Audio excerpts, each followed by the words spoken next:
Want to raise mindful, introspective, and emotionally intelligent children? The first point is, instead of asking how to make children a certain way, we should first ask how we should become. We often focus on shaping others rather than transforming ourselves. And let me tell you, only the person who is unsure about their own growth asks how to shape someone else. If a person has truly built themselves, if they have discovered peace, direction, inner harmony through their own discipline and understanding, then their presence alone becomes a silent but powerful influence on others.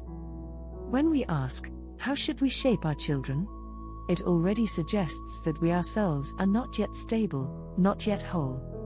Also understand this, it's nearly impossible to directly change another person.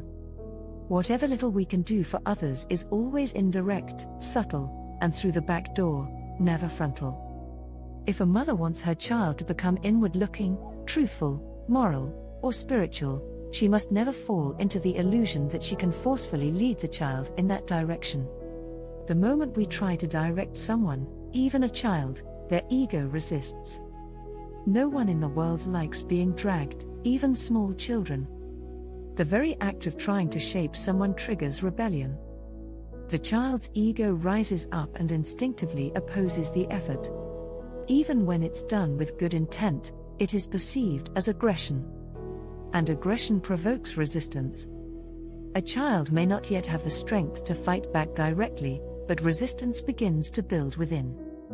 This is why children often become obsessed with exactly what they're told not to do, and completely disinterested in what they're pushed toward. There's a well-known incident involving the psychologist Freud. He once went to a park with his wife and child. As evening fell and darkness settled in, they noticed their child was missing. His wife panicked. Freud calmly asked, "You didn't forbid him from going somewhere, did you?" She replied, "Yes, I told him not to go near the fountain." Freud said, "Then let's check the fountain first." And as expected, they found the child sitting there. Freud explained it was simple logic. Whatever parents forbid becomes instantly attractive to a child. And whatever they encourage becomes dull. This reverse psychology has harmed humanity more than we realize.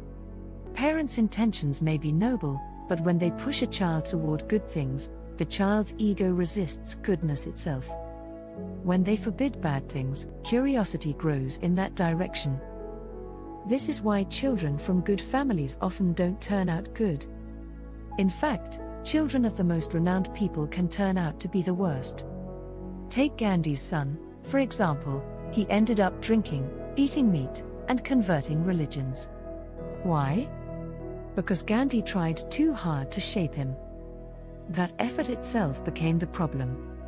The truth is, before trying to change someone else, we must transform ourselves first. The silent reflection of our inner transformation naturally influences others, especially children. Never try to force or insist on change in a child. The very effort to lead a child in a good direction becomes the biggest barrier. Maybe while the child is small and weak, they might obey out of fear.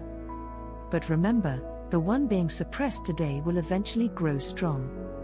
And by the time they're strong, parents will be old and weak.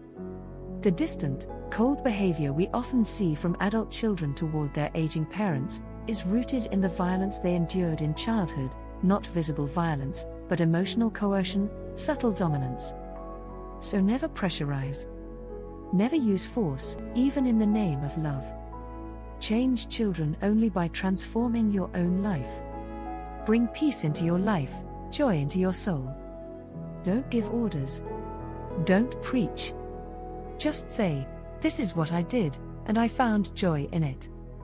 If you'd like to explore that, you can. Suggestions, not commands. Understanding, not control. Children should be respected deeply. Only what we respect can truly come close to our hearts. Parents often expect children to respect them without offering any respect in return. That's not possible. If you want respect, you must give respect first. A child is a growing flame of life, honor that. They are fresh waves sent by existence. Let your attitude toward them be filled with reverence. To raise mindful children, start by becoming mindful yourself. Only one who experiences inner bliss is drawn within. Our mind naturally gravitates toward joy. Right now, you may be listening to me, but if someone starts playing a sweet melody or singing, you won't need to try, your attention will naturally drift. Children become outward-looking because that's what they see. They see their parents running after money, clothes, possessions. If instead they saw a mother sitting in peace, with eyes closed in meditation, face glowing with contentment, even in a small house, they'd be curious.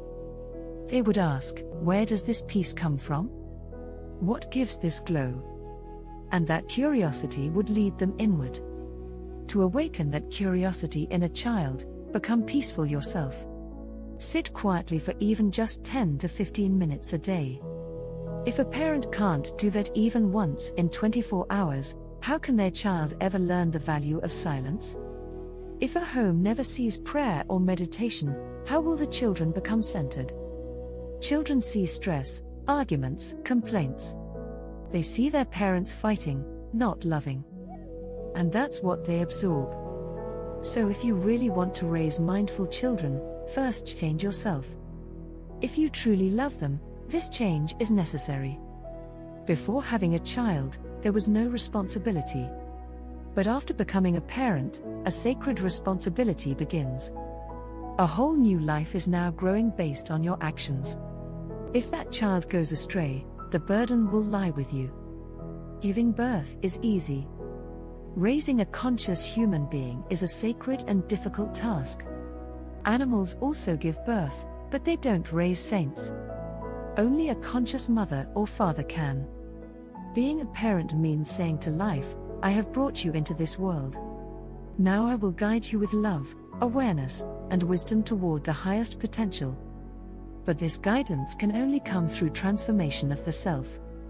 Anyone who wants to change another, must first change themselves. There is no other path.